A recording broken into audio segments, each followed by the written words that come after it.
Bismillahirrahmanirrahim. Assalamualaikum warahmatullahi wabarakatuh. Alhamdulillah alladhi hadana lihadha wa ma kunna linahtadiya lawla an hadana Allah. Ashhadu an la ilaha illallah wahdahu la sharika lah wa ashhadu anna Muhammadan abduhu wa rasuluh.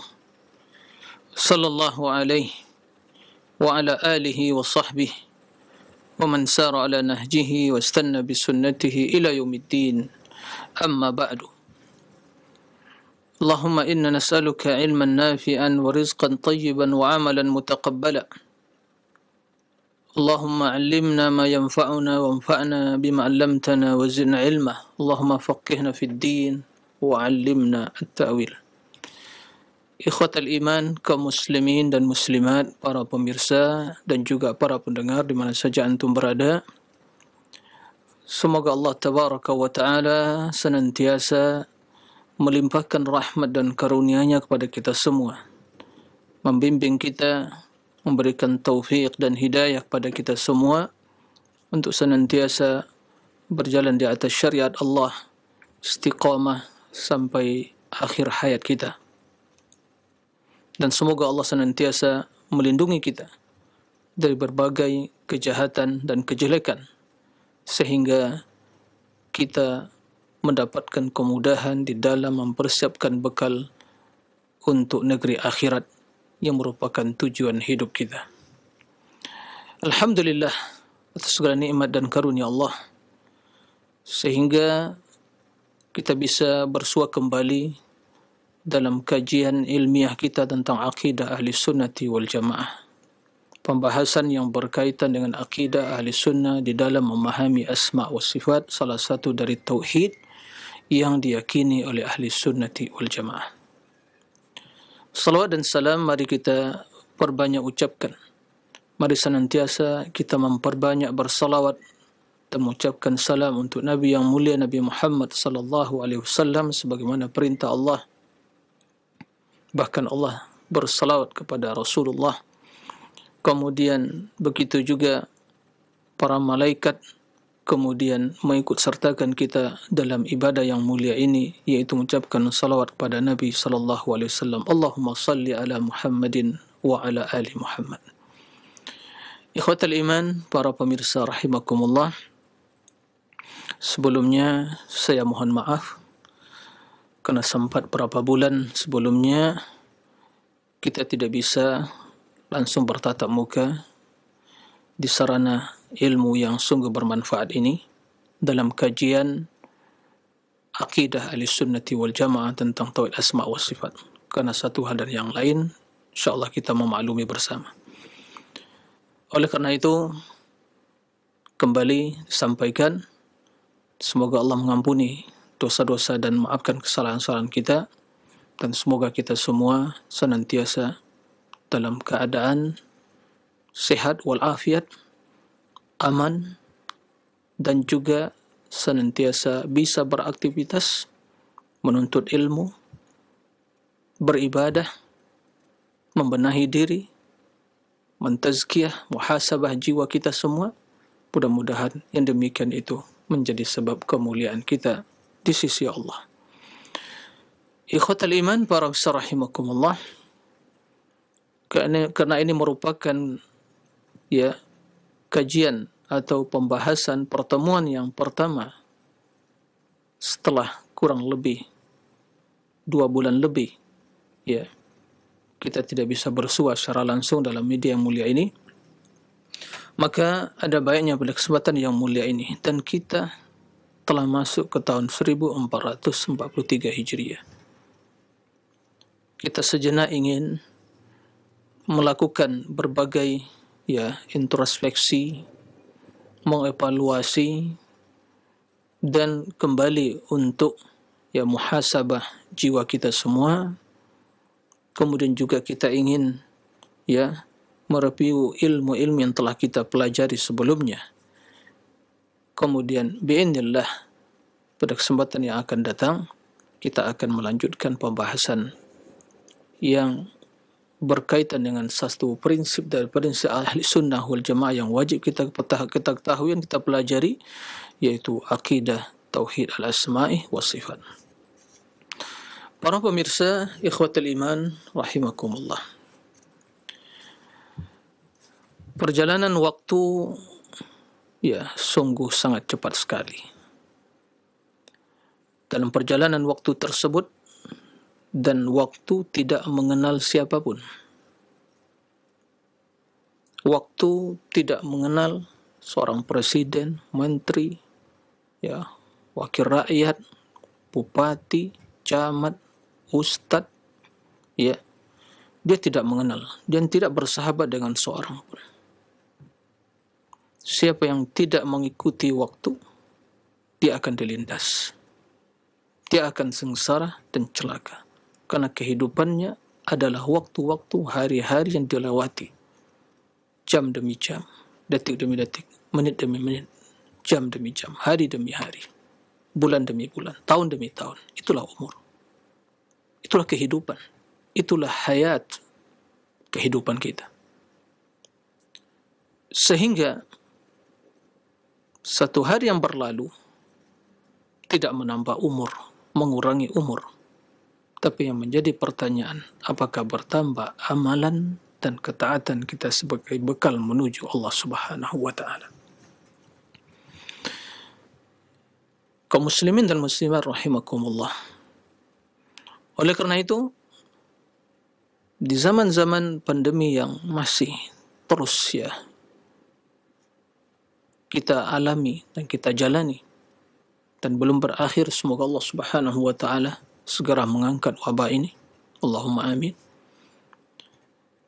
Sungguh kematian itu sangat dekat dari diri kita. Dan sesungguhnya kematian itu sangat dekat. Tapi kerana tidak ada kejadian yang beruntun, dan berita kematian yang kita dengar hanya sesekali. Bahkan sebelum pandemi, jarang kita mendengar dan mendapatkan pesan-pesan, berita, informasi di media sosial kita tentang kematian seorang, meninggal dan seterusnya. Baik di kalangan mungkin keluarga kita, sahabat kita, ustadz kita, atau yang lainnya. Sekarang dan sebelumnya, hal itu sering kita dapatkan, kita dengar. Begitu sangat dekat sekali. Dan sesungguhnya kematian tersebut selalu membuntuti kita. Selalu membuntuti kita. Kemana kita pergi. Dan tidak seorang pun yang mengetahui di mana dia akan bersua dengan kematian itu. Wala tadri nafsun bi ayyi ardin tamut. Tidak seorang pun jiwa yang mengetahui di bumi mana dia akan meninggal. Di tempat mana dia akan meninggal. Dan yang demikian itu pasti terjadi. Sebab yang berbeda, hakikatnya sama. Kenyataannya sama. Kematian suatu yang pasti. Tapi kebanyakan manusia dalam keadaan lalai dan berpaling, fi ghaflatin, fi i'rad, berpaling dan lalai, disebabkan dunia yang telah mendominasi kehidupan mereka, disebabkan kerakusan kepada kedudukan dunia yang telah menodai hati dan jiwa mereka. Sehingga sedikit yang mengambil pelajaran dari perjalanan waktu, berita kematian yang sampai ke telinganya dan dia baca, tidak membekas. Berbeda dengan kondisi salafun as-salih, kematian merupakan betul peringatan bagi mereka. Betul-betul menjadikan mereka semakin sadar dan betul-betul menjadikan mereka orang-orang yang mempersiapkan bekal yang mampu mereka lakukan yang terbaik untuk mendekatkan diri kepada Allah Subhanahu wa taala. Ikhwatal iman, para pemirsa kaum muslimin dan muslimat di mana saja berada. Dunia pasti kita tinggalkan. Harta benda kita pasti akan ditinggalkan. Keluarga, anak, sanak famili, karib kerabat akan ditinggalkan. Kita pergi sendirian, hanya berbekal amal soleh yang pernah kita kerjakan di dunia. Allah Subhanahu wa ta'ala perintahkan Nabi-Nya untuk memberikan peringatan kepada umat manusia tentang suatu hari yang dinamakan hari kerugian. Tapi kebanyakan manusia berpaling, bahkan tidak beriman. Wa anzirhum yawmal hasrati idh qudiyal amr wa hum fi ghaflatin wa hum la yu'minun. Anzirhum, berikan peringatan kepada mereka Muhammad, yawmal hasrah. Yawmal hasrah, hari hasrah itu kerugian, hari penyesalan.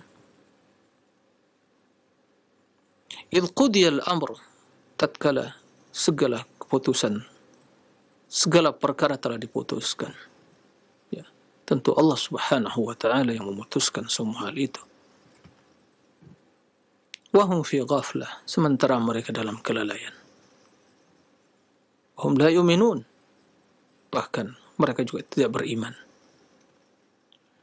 Ikhwatal iman, kaum muslimin dan muslimat rahimakumullah. Apa yang kita cari di dunia ini? Kita yang mendapatkan sesuatu yang paling nikmat dan lezat di dunia ini. Tapi sudahkah kita mendapatkan hal itu? Sudahkah kita merasakan kenikmatan itu? Atau hari-hari berlalu, waktu-waktu kita lewati, sampai ajal menjemput, kita tidak pernah merasakan kenikmatan dan surga dunia yang sesungguhnya.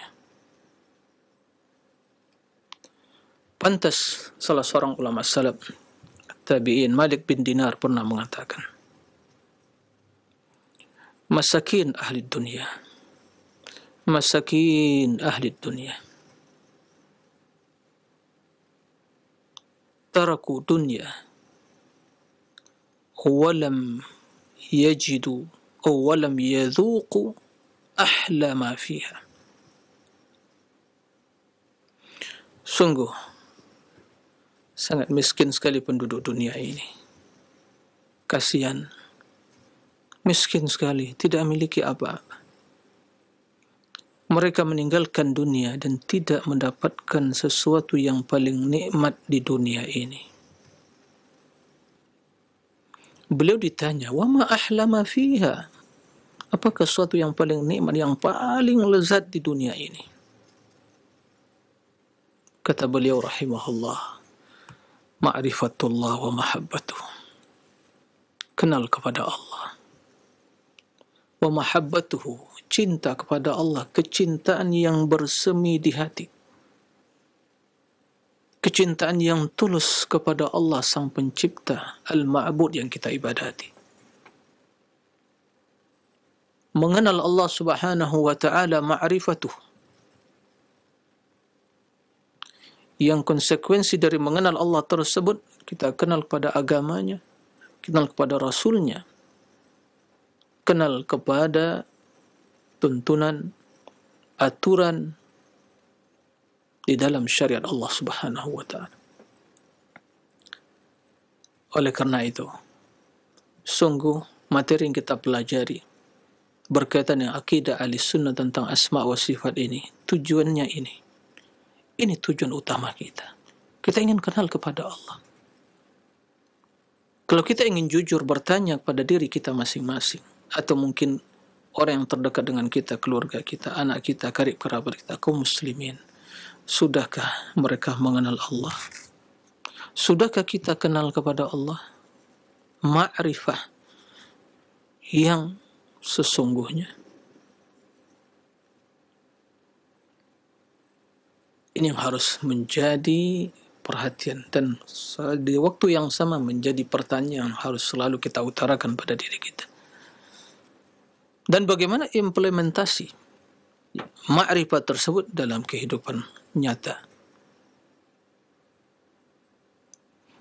Yang ma'rifat tersebut akan menumbuhkan dalam hati mahabbatuh, kecintaan kepada Allah Subhanahu wa taala. Sebagaimana diungkapkan, tidak kenal maka tidak cinta. Maka tatkala kita mempelajari asma wa sifat, ini bukan sebuah teori tanpa aplikasi dan bukti, ya, efek yang kita rasakan dalam kehidupan kita. Naam, mempelajarinya secara teori berserta dari dalilnya merupakan akidah ahli sunnah, ya, agar kita selamat dari berbagai akidah-akidah yang menyimpang, akidah ahlul kalam, akidah sekte Jahmiyah dan yang lainnya, ya, agar kita selamat dari pemahaman yang menyimpang dan begitu banyak, apalagi di zaman sekarang ini, berbagai, ya, media dan orang-orang yang sebagaimana kita diberi hidayah oleh Allah untuk mengikuti sunnah dan rela berkorban untuk memperjuangkan prinsip akidah kita, ya, menanamkan, mengajak kepada sunnah, memperkenalkan umat kepada Allah dengan nama-nama dan sifat-sifatnya. Di sana juga ada orang yang menyuruh untuk menebarkan akidah-akidah yang batil yang menyesatkan umat manusia. Nah, dengan berbagai syubhat yang disebarkan.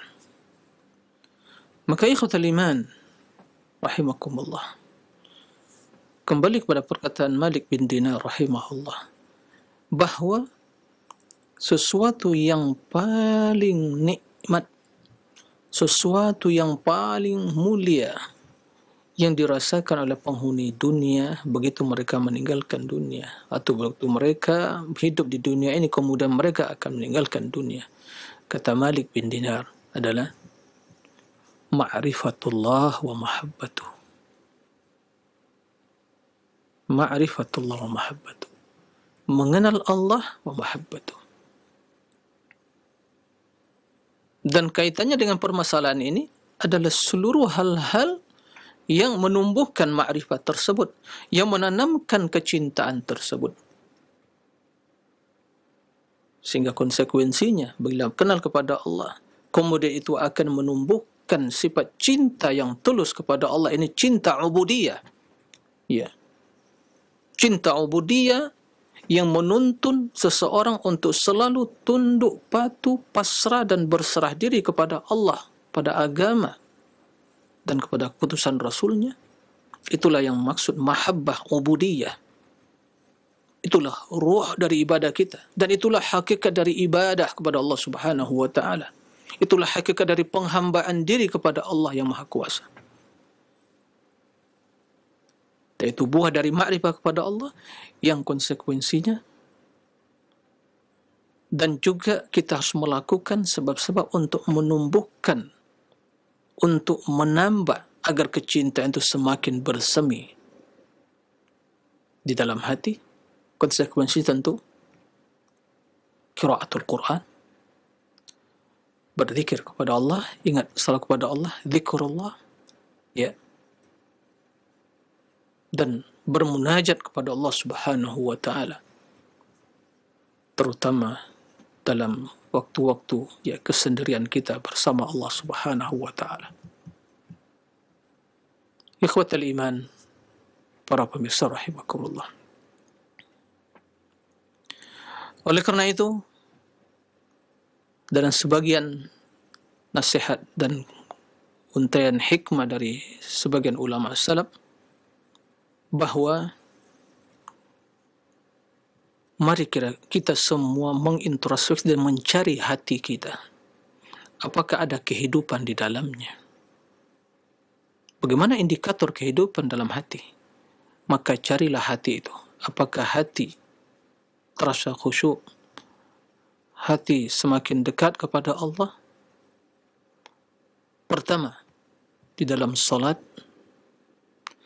Yang kedua, inda dzikrillah wa qiraatil Quran, majalisil ilmi.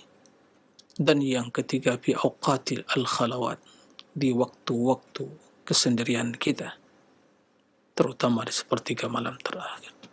Apakah kita mendapatkan ada kehidupan dalam hati di waktu-waktu dan kesempatan yang mulia itu? Silakan masing-masing kita mencari hatinya. Kata ulama salaf, jika kamu tidak mendapatkan ada sesuatu atau pengaruh dan efek, tidak mendapatkan hatimu di ketiga tempat tersebut, maka sesungguhnya kata mereka, فَإِنَّهُ لَا قَلْبَ لَكْ فَاسْأَلَ اللَّهَ أَنْ يَمُنَّ عَلَيْكَ بِقَلْبٍ فَإِنَّهُ لَا قَلْبَ لَكْ.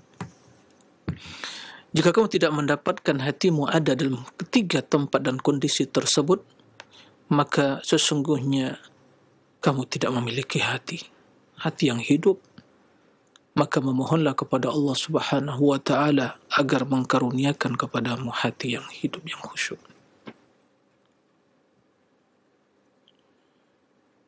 Ikhwatal iman, rahimakumullah.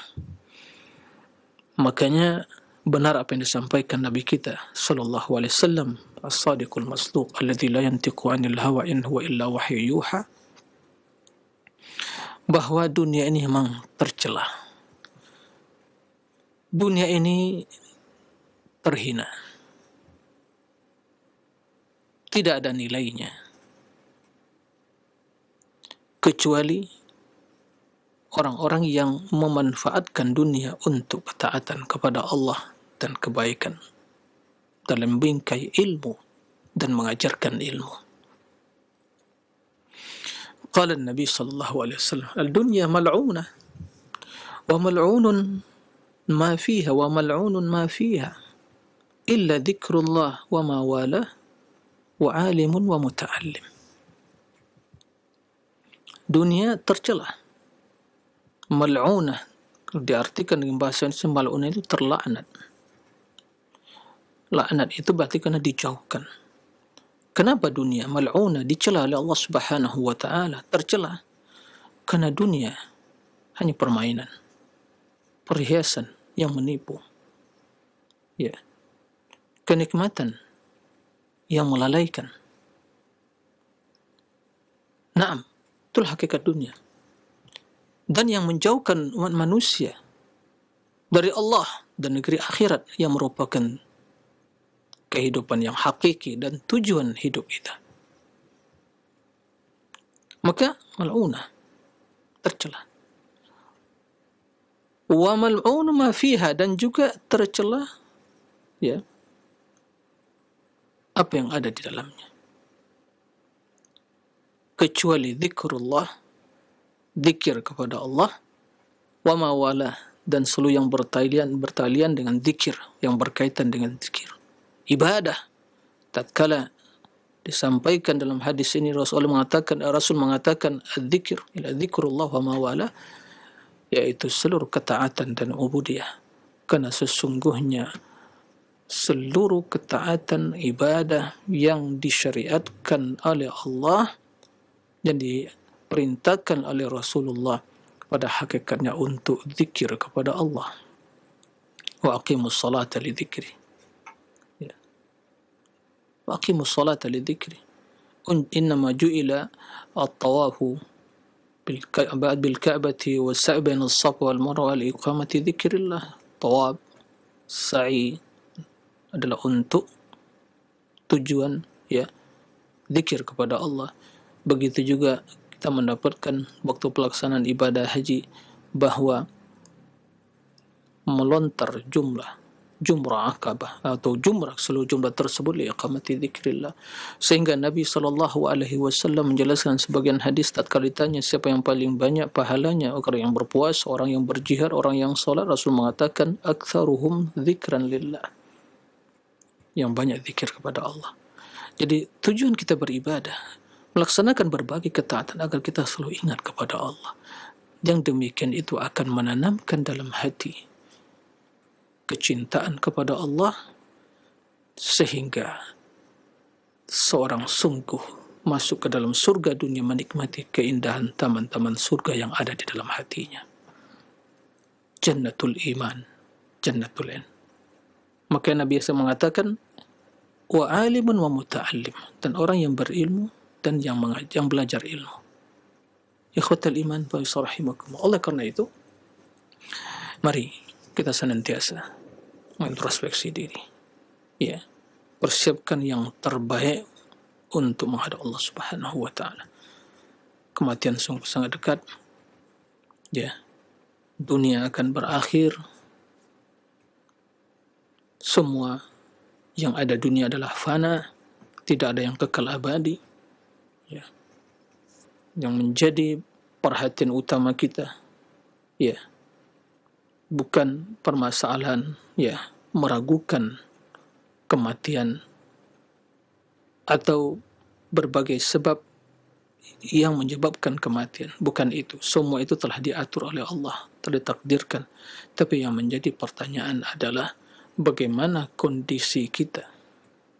Bagaimana kondisi kita tatkala kematian dan ajal itu datang menjemput kita? Ikhwatal iman, rahimakumullah. Ini sedikit yang ingin disampaikan di awal pertemuan kita, ya, setelah berapa bulan sebelumnya terhenti kajian, ya, siaran langsung tentang masalah tauhid al-asma'i was sifat. Ikhwatal iman wa rahimakumullah. Begitu juga pada kesempatan yang mulia ini, sebelum kita memulai pembahasan baru, ada baiknya, dan ini sangat penting, ya, saya melihat ada sesuatu yang perlu kita sampaikan. Kita mereview kembali. Kita ingin murajaah sedikit, ya, apa yang pernah kita sampaikan, sehingga nanti di pekan yang akan datang kita melanjutkan pembahasan tentang asma sifat. Kita, ya, merasakan ada, ya, sinkronisasi, ada keterkaitan, ya, materi dan pembahasan tidak terputus, nyambung, dan lebih mudah bisa dipahami pembahasan-pembahasan yang akan disampaikan. Baik. Di antara perkara yang pernah kita sampaikan, ini secara global tentunya, ya, bahwa pembahasan akidah tauhid asma wa sifat merupakan pembahasan yang sangat mulia, yang sangat agung.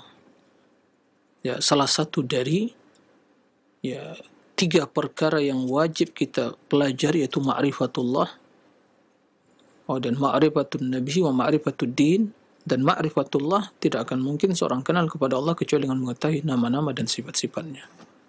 Dan itu sungguh tertera dalam Al-Quran, ya, bahwa kalau kita perhatikan Al-Quran, konten dari Al-Quran secara global, sepertiga dari substansi Al-Quran tersebut berbicara tentang mengandung permasalahan ma'rifatullah, mengenal Allah, membahas tentang nama-nama dan sifat-sifat Allah Subhanahu wa taala. Nah, kemudian pembahasan sepertiganya adalah tentang rububiyah, tentang uluhiyah, kewajiban beribadah kepada Allah, perintah untuk beribadah. Ini perkara yang diagungkan oleh Allah di dalam syariatnya. Mengajak umat manusia untuk kenal kepada Allah dan mengajak mereka untuk beribadah kepada Allah, karena merupakan konsekuensi dan implementasi dari ma'rifatullah adalah mengikhlaskan ibadah kepada Allah. Makanya ada tauhid yang namanya asma wa sifat, tauhid al-uluhiyah dan rububiyah. Semua itu tidak terlepas dari, ya, atau tidak terlepas dari membahas tentang ma'rifatullah.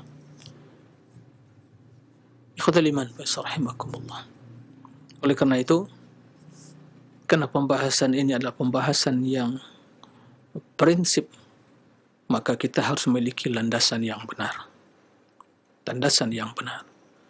Maka ahli sunnati wal jamaah dalam pembahasan akidah dan pembahasan perkara agama secara keseluruhan, landasan mereka adalah Al-Quran dan Sunnah, serta apa yang disepakati oleh para ulama salafus salih.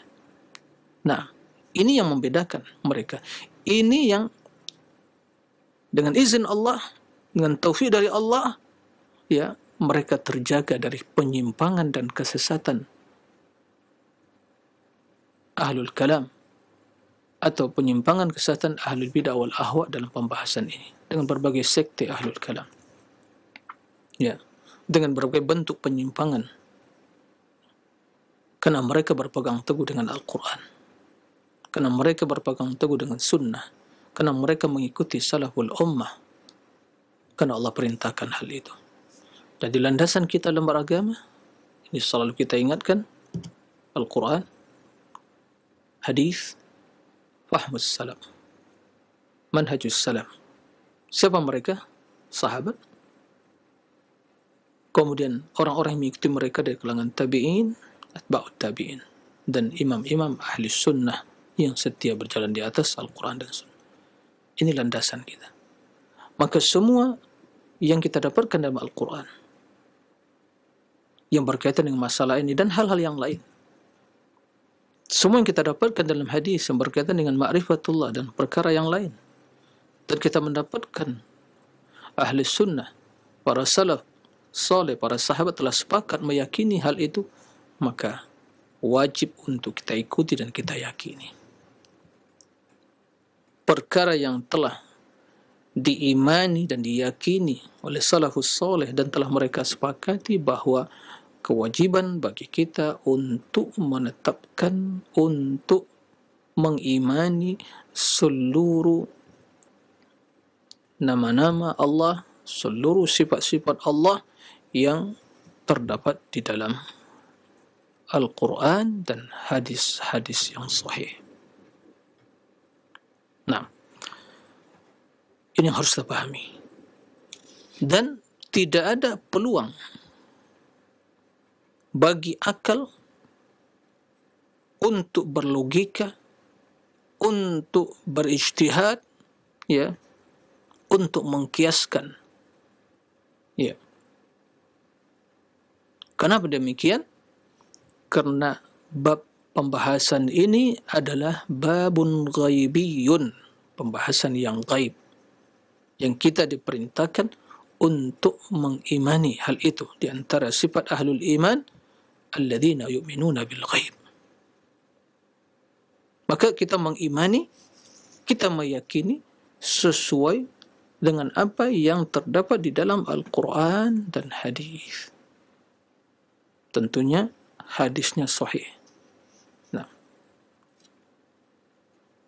tidak merekayasa, tidak mengkiaskan, tidak berijtihad untuk mentakwil dan menyelewengkan maknanya, tapi kita mengimani apa yang diperintahkan oleh Allah, apa yang diperintahkan oleh Rasul sallallahu alaihi wasallam, menamakan Allah, menetapkan nama-nama Allah sebagaimana terdapat Al-Quran dan Sunnah, dan menetapkan sifat-sifat Allah sebagaimana yang tertera di dalam Al-Quran dan Sunnah. Dan itu yang telah disepakati oleh salafus soleh. Itu yang telah menjadi konsensus kesepakatan salafus soleh. Nah, baik. Kemudian, begitu juga dalam hal ini, kita menafikan semua sifat-sifat yang tercela, ya, dari diri Allah. Yang demikian itu juga sungguh telah dinafikan oleh Allah dari dirinya. Dan begitu juga telah dinafikan oleh Rasul dari diri Allah Subhanahu wa ta'ala. Ya, semua itu kita juga nafikan. Kita tetapkan apa yang ditetapkan Allah, kita nafikan apa yang dinafikan oleh Allah dan Rasulnya. Itulah akidah Ahlussunnah secara global yang pernah kita sampaikan. Nah, kemudian di dalam mempelajari akidah Ahlussunnah wal Jamaah tentang asma wa sifat ini, kita harus waspada dari 4 penyimpangan yang ini tentunya muncul setelah lahirnya Ahlul Kalam. Tentunya ya setelah kurun generasi terbaik umat ini. Dari bid'ahnya kaum Jahmiyah yang mengingkari sifat-sifat Allah atau mentakwil sifat-sifat Allah. Kita harus waspada dari 4 perkara agar akidah kita tentang tauhid asma wa sifat ini benar, tidak ternodai, ya, tidak menyimpang. Karena bila terjerumus ke dalam salah satu penyimpangan ini atau kesesatan ini, empat perkara yang akan disebutkan ini, maka terjadi penyimpangan sesuai dengan tingkat penyimpangan dan jauhnya mereka dari ahli sunnah wal jamaah atau akidah ahli sunnah wal jamaah. Yang pertama, bahwa kita waspada dari yang namanya ta'til. Ta'til itu adalah pengingkaran terhadap sifat. Ya. Baik secara keseluruhan atau sebagian. Ini namanya ta'til akidah, ta'til kaum Jahmiyah. Yang kedua, tahrif, penyimpangan, penyelewengan, atau dalam sebagian istilah ta'wil. Ya. Ta'wil, pentakwilan, diselewengkan maknanya, ya, dengan berbagai alasan, berbagai syubhat yang mereka utarakan, ya, semua itu main akal-akalan, ya, ini logika semata, ya.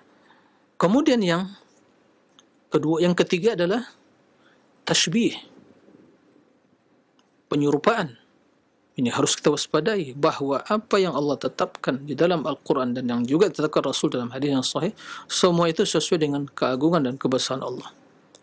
Tidak menyerupai makhluk, tidak menyerupai sifat makhluk. Karena pembahasan kita bab yang berkaitan dengan perkara gaib yang berkaitan dengan Allah, dan kita mengimani Allah zat yang gaib, naam, yang tidak tampak, yang tidak bisa direkayasa, tapi Allah ada dan memiliki kemuliaan, memiliki sifat, memiliki nama sebagaimana Allah turunkan hal itu dalam Al-Quran dan hadis-hadis yang sahih.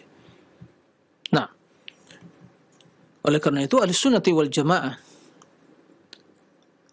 mereka adalah orang yang paling berhati-hati dalam hal ini. Tatkala mereka menetapkan sifat, maka tentunya konsekuensinya adalah menetapkan sifat sesuai dengan kebesaran dan keagungan Allah yang tidak serupa tentunya dengan sifat-sifat makhluk, yang tidak serupa dengan sifat makhluk. Karena Allah mengatakan laisa kamitslihi syai' wa huwas samiul basir. Tidak ada satupun yang serupa dengan Allah. Huwas samiul basir, tapi Allah sami' basir, maha mendengar dan maha melihat. Berarti Allah memiliki pendengaran dan penglihatan. Maka pendengaran dan penglihatan tidak serupa. Ini kaidah, ini prinsip, landasan utama di dalam bab menetapkan sifat Allah Subhanahu wa taala. Kemudian mengenai takyib. Takyib itu adalah, ya, berusaha untuk mengetahui hakikat dari sifat. Ya. Kalau tasbih menyerupakan, ya. Kalau kaifiyah, kaif yaitu takyib adalah berusaha untuk, ya, mengetahui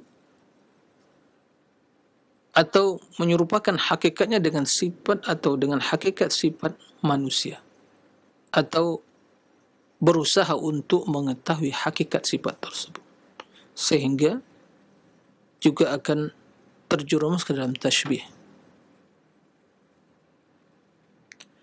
Nah, kenapa demikian? Karena Allah Subhanahu wa taala mengabarkan tentang dirinya dan sifatnya dan tidak pernah mengabarkan kepada kita bagaimana hakikat sifatnya.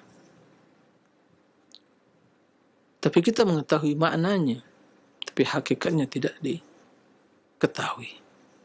Nah, ini 4 perkara yang harus diwaspadai dalam menetapkan sifat. At-ta'til, at-tahrib, at-tashbih, at-takyib. Semuanya telah kita jelaskan. Kemudian, di antara perkara yang pernah kita sampaikan, ya, 3 landasan utama akidah ahli sunnah yang membedakan mereka dari akidah-akidah sekte Jahmiyah dan Ahlul Kalam. Kendati sebagian mereka menamakan ahli sunnah juga, ya, tapi terbukti dari prinsip dan akidahnya mereka bukan ahli sunnah. Baik, 3 prinsip, 3 landasan, 3 pondasi utama yang merupakan landasan akidah ahli sunnah dalam hal ini. Yang pertama, al-iman, ya, bima warada bihi nusus, mengimani semua yang tertera di dalam Al-Quran. Ya, yang sahih. Kemudian mensucikan Allah Subhanahu wa taala dari menyerupai sifat makhluk sebagaimana telah utarakan tadi. Yang ketiga, ya, meninggalkan segala usaha, keinginan untuk, ya, mengetahui hakikat sifat. Jadi kita serahkan hakikatnya kepada Allah, tapi maknanya kita pahami. Karena Al-Quran, ya, diturunkan untuk difahami, untuk diketahui maksudnya. Ya, bukan sekedar untuk diimani saja. Diimani, dibaca dan dipahami makna dan maksudnya, ditetapkan maknanya. Nah, ya, ikhwatal iman, rahimakumullah. Di antara perkara yang pernah kita sampaikan dalam pembahasan akidah tauhid al-asma wa sifat ini, ya, bahwa di antara prinsip yang diyakini oleh ahli sunnati wal jamaah di dalam tauhid asma wa sifat ini, bahwa ahli sunnah wal jamaah menetapkan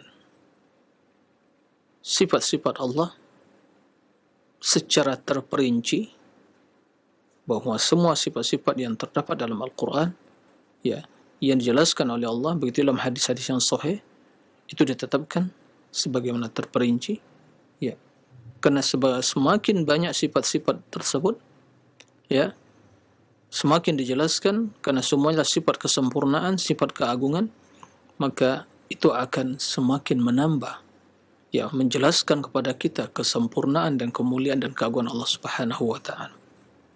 Allah tetap yang mulia, Allah tetap yang maha agung, tapi karena keterbatasan ilmu kita, kejahilan kita terhadap sifat-sifat nama tersebut, ya, kemuliaan dan keagungan itu tentunya tidak sama dalam hati dan jiwa masing-masing kita sesuai dengan tingkat keilmuan tadi. Maka ahli sunnah menetapkan secara terperinci, maka kita mendapatkan sungguh sangat banyak sifat-sifat Allah di dalam Al-Quran dan hadis. Akan tetapi dari sisi lain, sisi penafian, bahwa ahli sunnah wal jamaah menafikan sifat-sifat yang tercela dari Allah, ya, sifat-sifat yang tercela dari diri Allah, yaitu secara global, tidak dirinci. Ini perbedaannya. Berbeda dengan ahlul kalam, sifat-sifat yang ditetapkan oleh Allah, sifat-sifat yang ditetapkan itu hanya secara global, sementara sifat-sifat yang dinafikan, ya, mereka menafikan secara terperinci. Ini bertentangan, ya, karena sifat-sifat yang tercela, sifat-sifat yang dinafikan oleh Allah, ya, bila disebutkan secara global dan umum, secara, ya, tidak diperinci, tidak dirinci, maka ini akan lebih menambah pada keagungan Allah Subhanahu wa taala. Baik. Kemudian di antara hal yang pernah kita sampaikan dalam pembahasan kita tentang akidah ahli sunnah wal jamaah menetapkan nas-nas, dalil-dalil Al-Quran dan hadis yang menjelaskan tentang sifat-sifat Allah itu secara zahirnya, ya, secara zahirnya. Apa maksudnya? Ya, diimani sesuai dengan yang tertera di dalam Al-Quran, ya, sebagaimana yang Allah sampaikan dan yang sampaikan Rasul. Nah, tidak diselewengkan maknanya, tidak ditakwil sebagian dilakukan oleh ahlul kalam, ya, atau pengikut sekte Jahmiyah, ya. Jadi begitu mereka mendapatkan dalam Al-Quran sifat-sifat Allah, ya, begitu kita membaca, ya, itulah makna dan itulah maksudnya, ya, jangan diselewengkan.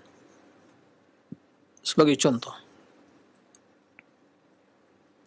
pembahasan yang sering menjadi polemik, ya, ahlul kalam dengan berbagai alasan-alasan mereka, Allah mengatakan dalam Al-Quran, di dalam 7 ayat dalam Al-Quran, tentang masalah istiwa. Ar-Rahman as-istawa. Thumma istawa al arsh. Ini firman Allah. Ya. Dalam 7 ayat penetapan dalam Al-Quran. Ar-Rahman as-istawa, kemudian thumma istawa al arsh. Maka sesuai dengan kaidah yang disampaikan tadi, akidah Ahlussunnah yang menetapkan ayat tersebut sebagaimana zahirnya, istawa alal arsh. Istawa dalam Al-Quran dan dalam bahasa Arab bila disertai dengan huruf ala, istawa ala, itu bermakna irtafa'a wa ala, tinggi. Nah, tinggi berarti Allah sini maha tinggi di atas arsy. Kendati juga kita memahami istawa ya alal arsy, dan arsy itu kita memahami maknanya ya. Kalau dalam konteks kekuasaan di dunia oleh manusia, yaitu singgasana raja. Jadi jika katakan istawal malik alal arsy, berarti malik duduk di atas singgasananya, seperti dia di atas. Ini secara makna istawa ala itu di atas. Tapi karena pembahasan ini adalah pembahasan ghaib, pembahasan berkaitan dengan Allah istawa, karena Allah Ar-Rahman asyistawa thumma istawa alal arsy, ya, menjelaskan tentang Allah. Maka tentu rumus yang kita gunakan bukan lagi rumus pemahaman kita terhadap ya istiwanya seorang raja di atas singgasananya. Ya, kalau raja, manusia yang berkuasa duduk di atas singgasananya. Karena itu semua makhluk, maka raja butuh pada singgasananya. Ya, jika singgasananya jatuh, maka raja ikut jatuh. Dia membutuhkan, karena manusia saling membutuhkan satu dengan yang lainnya. Tapi tatkala kita berbicara dalam tentang Al-Quran, yang itu penjelasan dari Allah tentang dirinya, maka tentu rumusnya, teorinya adalah yang sesuai dengan apa yang diinginkan oleh Allah, yaitu laisa kamitslihi syai' wa huwas samiul basir. Tidak ada yang serupa dengan Allah, dan Allah Maha Sami' dan Basir, mendengar dan melihat. Berarti tatkala kita membaca summa istawa 'alal arsy Ar-Rahman, nah, Rahman asyistawa, berarti berkaitan dengan sifat Allah, maka kita gunakan teorinya, kaidahnya laisa kamitslihi syai'. Berarti kita tetapkan secara zahirnya Allah istiwa di atas arsy. Lalu bagaimana istiwanya? Tidak menyerupai dengan istiwa raja tadi di atas singgasananya. Selesai masalah. Apakah ada yang perlu dipermasalahkan? Tidak. Ahlul iman mengatakan kami beriman. Ya. Tapi ahlul batil, dalam Jahmiyah dan ahlul kalam, meragukan. Kenapa timbul keraguan dari mereka? Karena pertama begitu mereka membaca ayat-ayat yang seperti itu, ayat tentang sifat yang terbesit dalam benak pikiran mereka, dalam akal mereka, apa yang mereka saksikan di dunia ini dari berbagai sifat dan kondisi manusia atau makhluk. Mereka memahami kalau istawa seorang raja di atas arsy, berarti raja butuh pada arsy. Kalau arsy jatuh, ya singgasananya jatuh, raja jatuh. Berarti arasnya itu singgasananya lebih besar, dan seterusnya. Nah, teori itu mereka gunakan. Lalu timbul muncul syubhat. Oh, kalau begitu istawa tidak sesuai kalau kita tetapkan secara zahirnya, karena akan menimbulkan, kata mereka, penyerupaan. Ya subhanallah. Itu ya akal-akalan mereka. Teori mereka gunakan. Tadi kembali kita sampaikan, kita berbicara tentang zat yang maha gaib, yang maha sempurna, maha perkasa, maha agung, maha indah, yang terbaik, ya, yang tidak sama dengan makhluknya. Khalik, sang pencipta, bukan berbicara tentang makhluk yang diciptakan. Ini babnya lain, pembahasannya lain.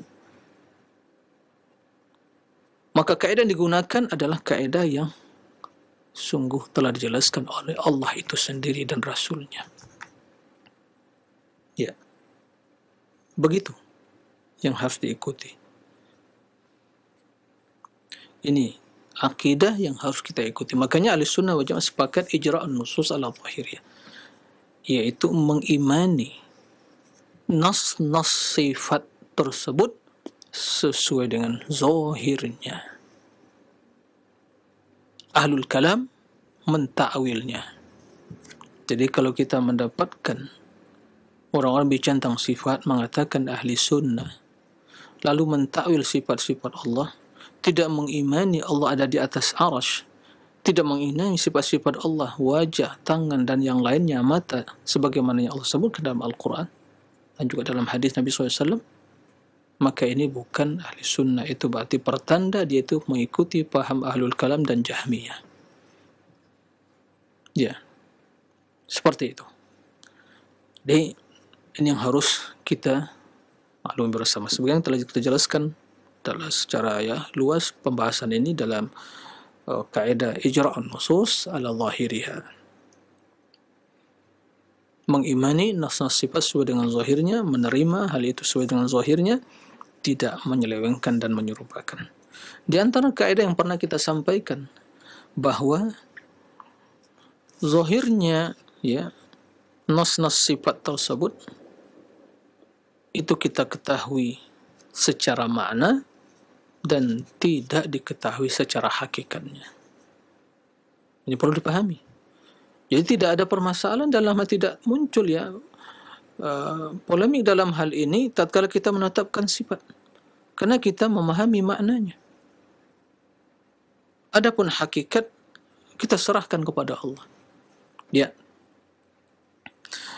Maka Ahlussunnah wal Jamaah mengatakan zahirnya dari nas-nas sifat tersebut itu dimaklumi maknanya, diketahui maknanya, dipahami maknanya. Adapun hakikatnya tidak seorang pun yang mengetahui. Kenapa demikian? Karena Al-Quran diturunkan dengan bahasa Arab, bahasa yang jelas, ya, agar mereka memahami, agar mereka mengetahui, ya.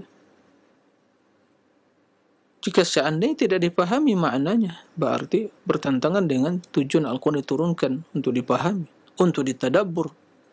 Nah, maka makna dari sifat tersebut diketahui, tapi hakikatnya ini yang tidak diketahui.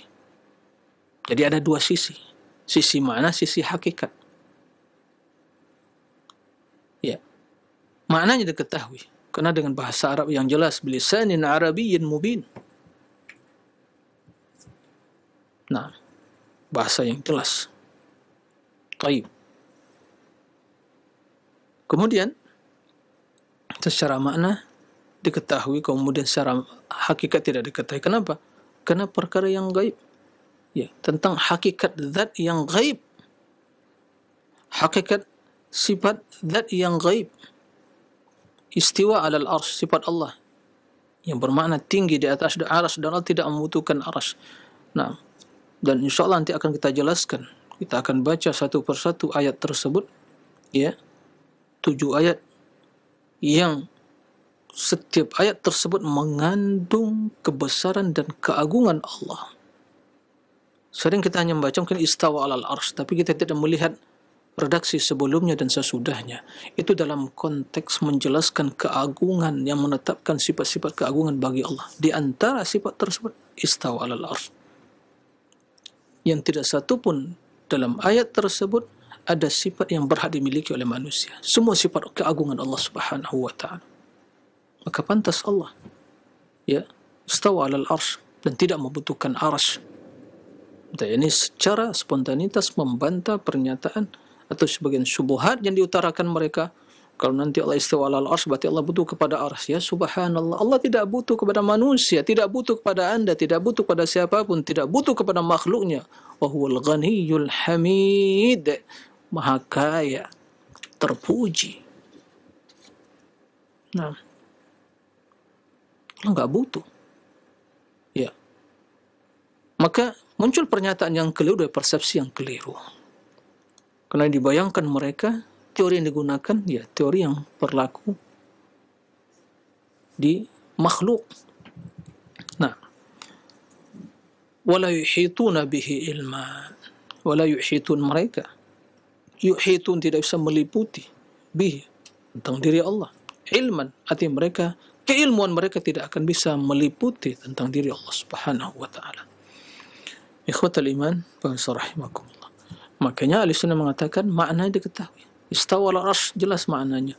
Yadullah, yad secara bahasa jelas maknanya. Ain, naam, wajah jelas. Ya. Semua itu bahasa Arab, jelas maknanya. Tapi kalau ditanya gimana hakikatnya, Allahu a'lam. Kalau makna, ya kita ketahui. Ini akidah ahli sunnah. Ikhwatul iman wa rahimakumullah.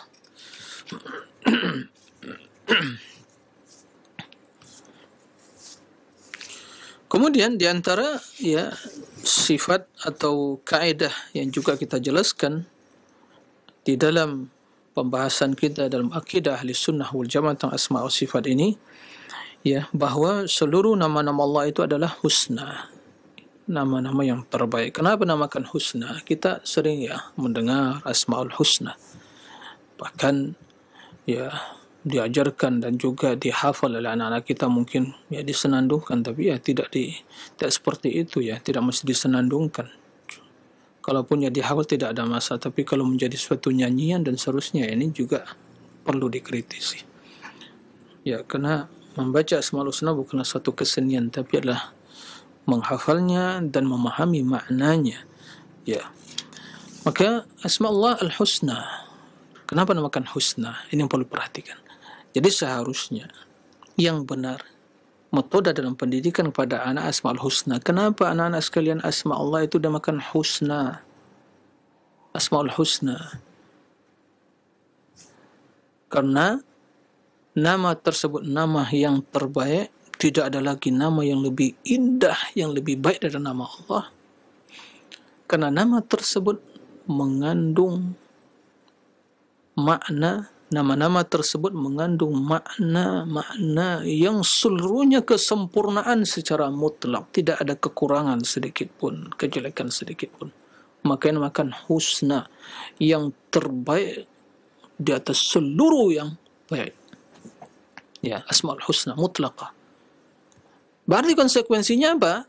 Ya, nama Allah tersebut berarti mengandung makna. Makna tersebut arti sifat Allah. Berarti wajib bagi kita menetapkan sifat Allah. Itu yang benar metode pendidikan dalam menyampaikan tauhid asma' sifat tentang asmaul husna tadi. Bukan sekedar hanya dihafal, disenandungkan, atau mungkin sebagian menganggap itu sebuah zikir, ya. Bukan. Hanya melantunkan asma' husna bukan zikir. Baru akan menjadi zikir. Allahu Akbar. Ya Rahman, Ya Rahim, Irhamni, Ikfir, ya, itu zikir, doa. Tapi hanya melantunkan bukan zikir. Ya. Al-awwalul akhirul dhah, itu bukan zikir. Nah, perlu diperhatikan. Ini perlu diluruskan, ya. Jadi asmaul husna, kenapa asmaul husna? Karena mengandung makna, makna yang sempurna. Makna yang sempurna itulah sifat-sifat Allah, dan itu wajib ditetapkan. Allah Al-Ali, contoh saja, Al-A'la, Al-Ali, Al-Muta'al, kan begitu? Dapatkan Al-Quran, Sabbihisma rabbikal a'la, wa huwa Al-Ali, Al-Kabir, Al-Kabirul Muta'al, menunjukkan kepada makna yang sama, itu ketinggian Allah, dan ketinggian secara mutlak. Tinggi apa? Tinggi zatnya. Maka istawa alal arsh, ya, istawa alal arsh, tinggi. Enggak ada lebih tinggi dari Allah. Arsh, makhluk yang paling tinggi, di atasnya Allah Subhanahu wa ta'ala. Sesuai dengan kebesaran agungan Allah Subhanahu wa ta'ala. Kekuasaannya yang menguasai. Kekuasaan di atas segala kekuasaan manusia. Kemuliaan, keagungan Allah, kemuliaan, keindahan Allah. Naam, Allah Maha terpuji sifatnya. Itu kita imani. Ya. Jangan nanti diajarkan pada anak-anak kita Asmaul Husna, kemudian makna tidak diajarkan, itu pendidikan yang hampa dari makna. Maka tidak akan membentuk karakter seorang yang kenal kepada Allah, yang akan menanamkan sifat mahabbah dan cinta pengagungan kepada Allah. Karena dia tidak kenal, hanya mengucapkan sebuah lafaz yang diucapkan hampa dari makna. Al-Quran penuh dengan kandungan makna, apalagi nama-nama Allah. Di sinilah pentingnya kita juga mempelajari makna dari Asma Al-Husna sesuai dengan tuntunan Al-Quran dan Sunnah. Baik, itu telah kita jelaskan. Kemudian begitu juga bahwa nama Allah itu dari satu sisi dia sebagai nama bagi Allah, maka tentu satu nama dengan yang lain akan berbeda. Maknanya akan berbeda, karena itu dia sifat. Tapi secara makna, secara nama, bahwa 99 nama tersebut itu adalah nama bagi Zat yang Maha Esa. Berarti dari satu sisi nama tersebut adalah milik Allah, berarti sama, karena seluruh nama tersebut dimiliki oleh Allah, Zat yang Maha Esa. Tapi dari sisi makna dan sifat yang terkandung di dalamnya akan terjadi perbedaan. Kenapa demikian? Karena setiap nama mengandung makna yang berbeda, kendati sebagian nama mengandung makna yang lain. Setiap makna berbeda dari setiap nama, secara makna berbeda dari yang lain, kendati sebagian nama mengandung makna yang lain. Sami', maha mendengar, berarti pendengaran. Basir, maha melihat. Ya, pendengaran bukanlah penglihatan. Penglihatan bukanlah pendengaran. Baik. Al-Khaliq, penciptaan, yang maha mencipta. Al-ilmu, penciptaan bukanlah ilmu. Tapi penciptaan mengandung makna ilmu, karena Allah menciptakan dengan ilmunya. Dan ini kita pahami dalam konteks kehidupan keseharian. Seorang yang menciptakan sesuatu, yang membuat sesuatu, kan dia punya ilmu. Masa alam semesta yang begitu indah, tersusun dengan rapi, langit dan bumi, masa diciptakan sia-sia? Diciptakan tanpa didasari ilmu Allah yang maha luas meliputi segala sesuatu. Nah, maka tatkala Allah mengatakan alladzi khalaqa sab'a samawati wa minal ardi mithlahunna, Allah yang menciptakan, alladzi khalaqa samawati wal ard wa minal ardi mithlahunna, ciptakan langit 7 tingkat dan bumi 7 lapis.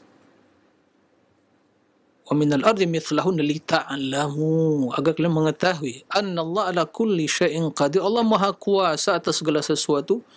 Wa anna Allah qad ahata bi kulli syai'in ilma, dan ilmu telah meliputi segala sesuatu. Jadi Allah menciptakan langit yang 7 tingkat tanpa tiang dan bumi yang 7 lapis. Tidak tahu kedalamannya. Kita tidak tahu kita kedalamannya. 7 lapis. Kemudian perintah turun di antara kedua hal itu. Allah ciptakan hal itu. Itu berdasarkan ilmu. Makanya Allah sebutkan agar kalian mengetahui Allah itu maha kuasa, maka dia menciptakan. Dan Allah itu memiliki sifat ilmu. Kekuasaan dan penciptaan tadi menunjukkan kepada sifat ilmu. Makanya Allah lita'lam anna Allah kulli syai'in qadir wa anna Allah qad ahata bi kulli syai'in ilma. Maka penciptaan mengandung makna qudrah, kekuatan, dan mengandung makna ilmu. Ya subhanallah, luar biasa kalau kita berusaha mencermati dan memahami, mentadabbur ayat Al-Quran seperti itu. Nah, baik, para pemirsa rahimakumullah, itulah mungkin sebagian yang perlu kita sampaikan. Mudah-mudahan itu sebagai mengulang kaji kita yang telah kita sampaikan sebelumnya, murajaah, dan insyaallah pada kesempatan yang akan datang kita akan lanjutkan kaidah-kaidah yang lain atau pembahasan mungkin secara spesifik tentang sifat-sifat Allah Subhanahu wa taala yang tertera dalam Al-Qur'an dan di dalam hadis-hadis yang sahih. Karena setelah kita mempelajari tentang teorinya, kaidahnya, ada baiknya kita lengkapi dengan pembahasan menetapkan sifat-sifat Allah.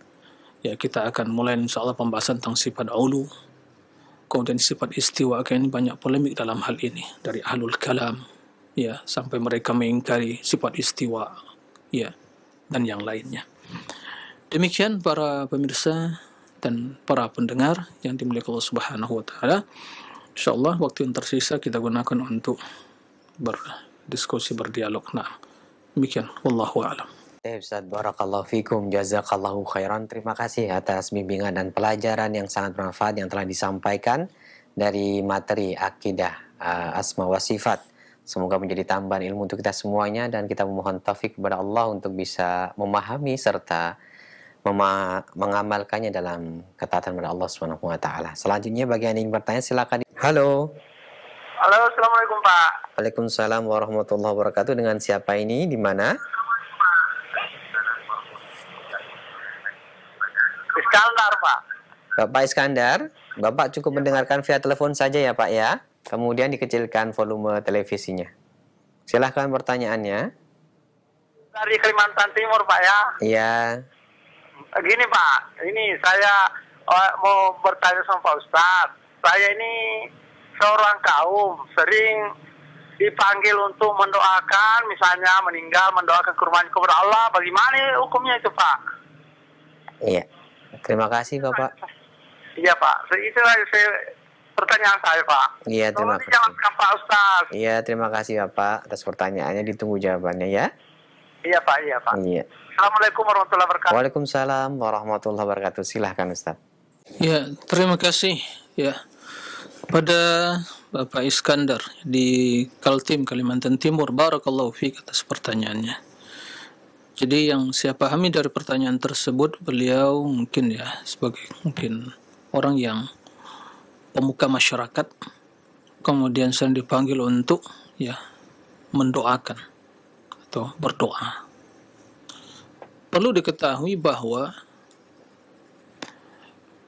mendoakan saudara atau salah seorang dari kaum muslimin, doa tersebut sampai ya, baik kita di rumah kita atau di rumah saudara tersebut. Jadi tidak ada masalah kalau masalah doa, tapi yang permasalahan adalah ada ritual-ritualnya, nah tradisi-tradisinya. Jadi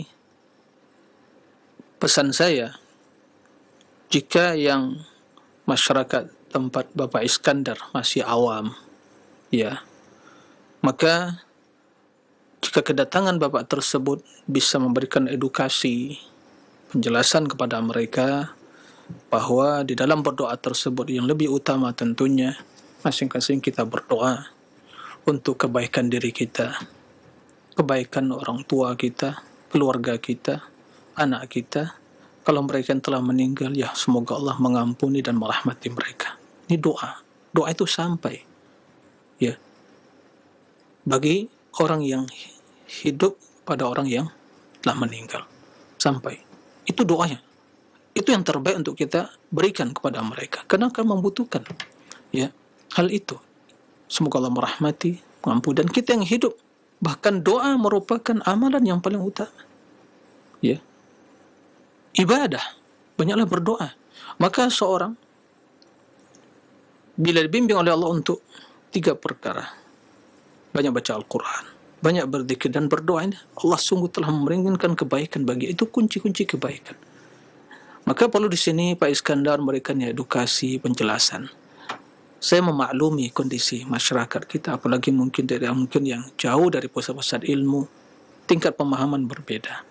Maka mulai kita merubah sedikit mindset mereka bahwa cara yang terbaik itulah kita berdoa masing-masing untuk kebaikan diri kita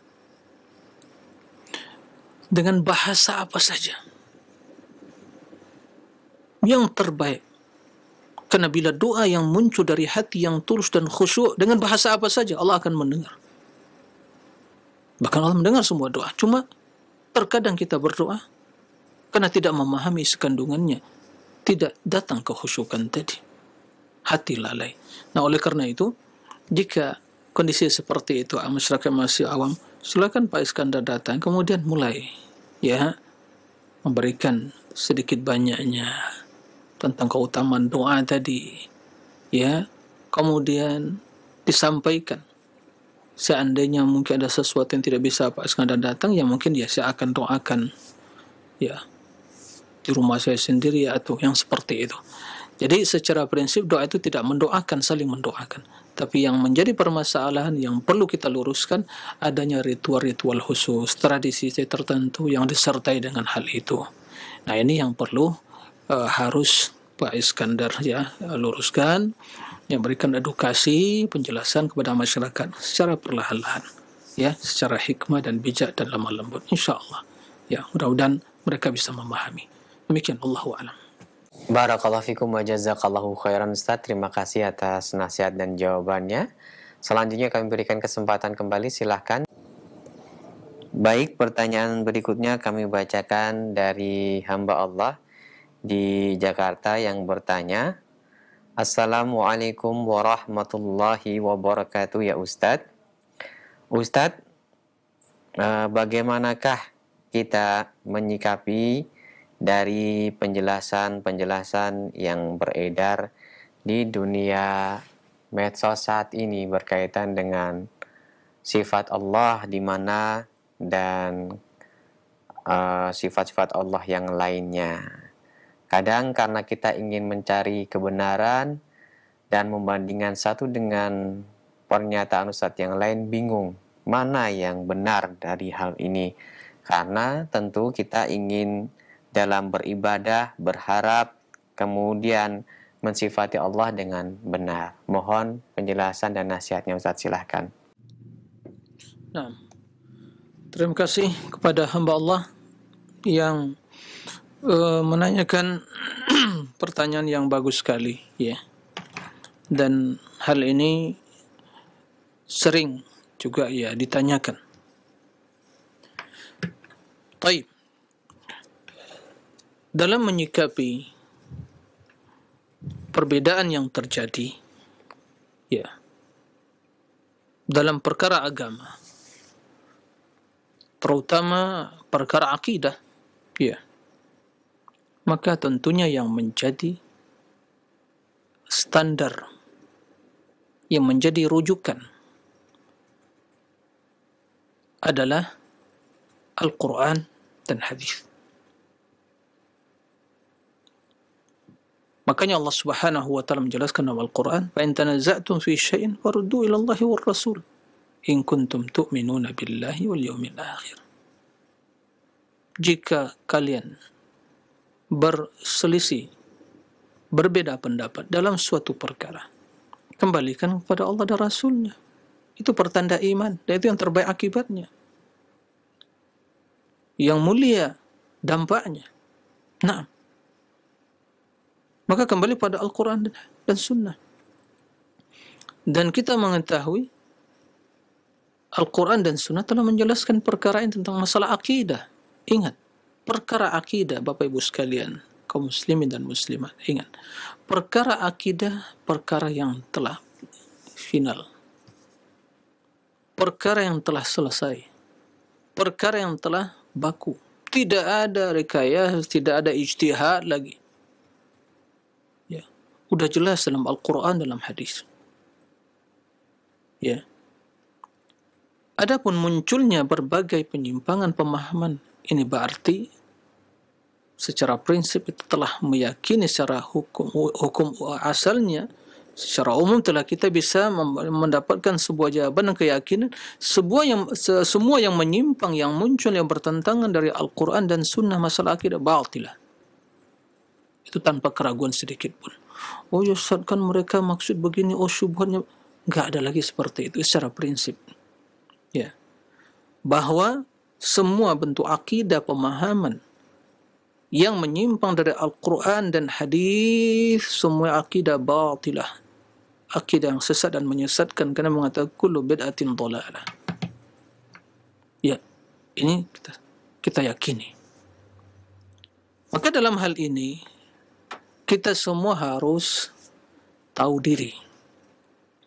Jika kita orang yang terpelajar, para akademisi, ya, mahasiswa, orang menuntut ilmu, maka jadikan tujuan dalam menuntut ilmu untuk mengetahui akidah yang benar tadi. Karena mereka memiliki kemampuan dan bekal untuk bisa membanding, untuk melakukan meriset, mendiskusikan, ingin sampai kepada kebenaran, mengetahui dalil, maka ini tugasnya para penuntut ilmu. Tapi kita masyarakat atau mungkin yang awam, jangankan membanding, yang hak akidah aja belum kita ketahui dengan benar. Kemudian kita ingin membanding-bandingkan, ini keliru metode yang seperti ini. Oleh karena itu, pesan saya kepada kita semua, kita harus tahu diri. Yang tidak berkecimpung dalam dunia atau ilmu pendidikan, maka bertanya kepada ahlinya. Kita sekarang subhanallah dalam urusan dunia kita luar biasa. Dalam perkara masalah ini, apakah vaksin ini membahayakan atau tidak, kita nggak mau banding-banding dulu, langsung tanya kepada ahlinya. Demikian pola hidup kita di dunia. Tapi dalam urusan agama kita tidak memahami, mau banding-banding, apa dibandingkan, landasannya apa, ilmunya apa. Maka Allah mengatakan, "Fas'alu ahla dzikri in kuntum la ta'lamun." Bertanya kepada ahlinya jika tidak mengetahui, enggak membanding-banding. Bukan kata Allah, qarin, banding-bandingkan, enggak. Ya, komparasi itu adalah untuk para penuntut ilmu, para ulama, ya, yang memahami al-haq, karena ingin membanding, ya, mana sisi kebenarannya dan sisi penyimpangannya, yang benar diterima, yang batil ditolak. Kita tidak memiliki ilmu, ya jangan banding-banding. Tanya kepada yang ahlinya. Maka belajar, bertanya, ya, dan memang jadi fitnah zaman sekarang. Masalah medsos ini di satu sisi nikmat fitnah. Semua orang berani, ya, semua berbagai informasi yang datang ke media kita dan semuanya kita langsung terima atau semua dibaca. Tidak seperti itu. Kita harus lebih selektif lagi. Kalau dunia nyata dahulu tidak ada media yang seperti ini, kita harus selektif. Dan di dunia maya kita harus lebih tingkatkan, ya, kewaspadaan tersebut dan harus lebih selektif lagi agar kita memahami. Maka dalam hal ini, ya, jika ternyata yang menyampaikan informasi tersebut, berita itu, ya, menyelewengkan ayat Al-Quran, mentakwil, ya, udah tanya pada ahlinya. Gak perlu membanding-banding, tanyakan, jangan membanding. Betul, dari satu sisi dia ingin selamat, sungguh-sungguh ingin beribadah yang benar, tapi keliru caranya. Dia tidak memiliki ilmu, kemudian membanding-banding.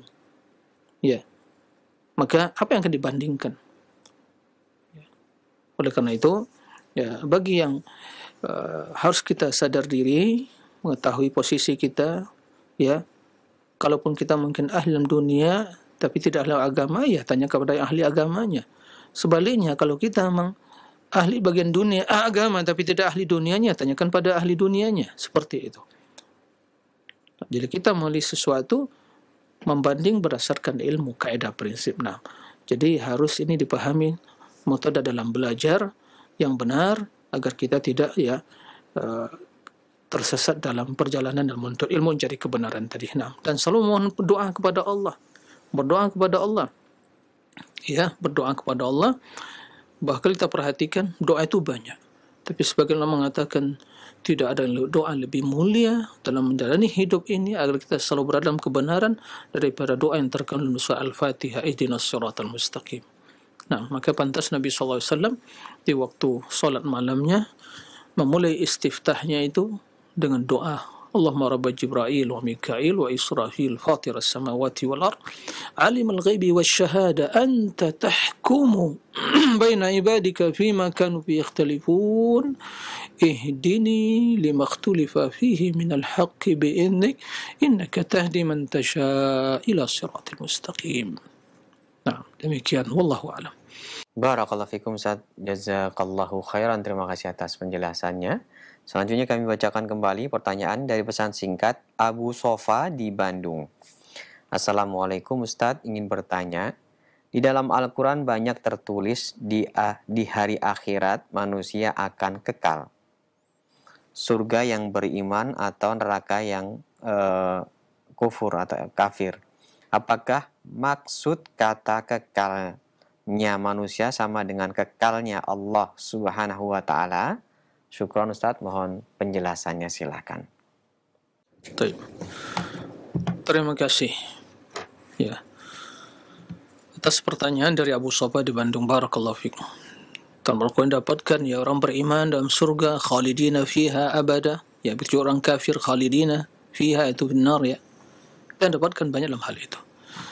Ini menunjukkan kepada kita salah satu dari akidah Ahlussunnah, bahwa akidah Ahlussunnah wal Jamaah meyakini surga dan neraka itu kekal. Dia makhluk, betul makhluk, tapi Allah yang menciptakannya untuk kekal. Tentu tidak sama kekekalannya dengan Allah Subhanahu wa Ta'ala. Karena kekekalan mereka, surga dan neraka tadi, ya, bersumber dari Allah. Allah yang menciptakan. Tapi diciptakan untuk kekal. Maka begitu penghuni surga masuk ke dalam surga, ya, di dalamnya mereka kekal selama-lamanya, khalidina fiha abada. Nah, la yadhuquna fiha al-mauta illa al-mautata al-ula. Nah, mereka tidak akan merasakan kematian kecuali kematian yang pertama, yaitu di dunia. Ya. Maka kekal dalamnya seluruh kenikmatan. Sebagaimana penghuni neraka dalam neraka kekal selama-lamanya, orang kafirin. Ya, berbeda dengan orang yang beriman, dia azab dan neraka, kemudian begitu dibersihkan dari dosanya akan dikembalikan berakhir ke surga, karena tidak ada yang kekal dalam neraka orang yang masih ada secuil keimanan dalam hatinya. Begitu dalam hadis yang sahih. Nah, maka tentu tidak sama, ya, karena Allah ciptakan ya surga dan neraka untuk kekal, yaitu makhluk. Tentu tidak sama Khalik dengan makhluk. Kendati secara kekekalan itu ya secara makna kekal. Allah ya, kullu man 'alaiha fan wa yabqa wajhu rabbik. Ya, semua di dunia akan akan sirna, dan hanya yang kekal adalah wajah Rabbmu. Wati wajah saja enggak, ya. Wajah adalah bagian dari zat Allah Subhanahu wa Ta'ala. Artinya tidak sama tentunya. Tapi yang jelas Allah ciptakan surga dan neraka untuk kekal, dan telah diciptakan sekarang ini. Nah, baik, ya, demikian, mudah-mudahan bermanfaat. Mohon maaf, mungkin itu yang terakhir yang bisa dijawab pada kesempatan kali ini. Semoga Allah Subhanahu wa Ta'ala senantiasa memberkahi hidup kita, memberikan pertolongan dan kemudahan di dalam menjalani liku-liku kehidupan untuk berbudi kepada Allah Subhanahu wa Ta'ala. Subhanakallah bihamdik, asyhadu an la ilaha illa anta astaghfiruka wa atubu ilaih. Wassalamualaikum warahmatullahi wabarakatuh.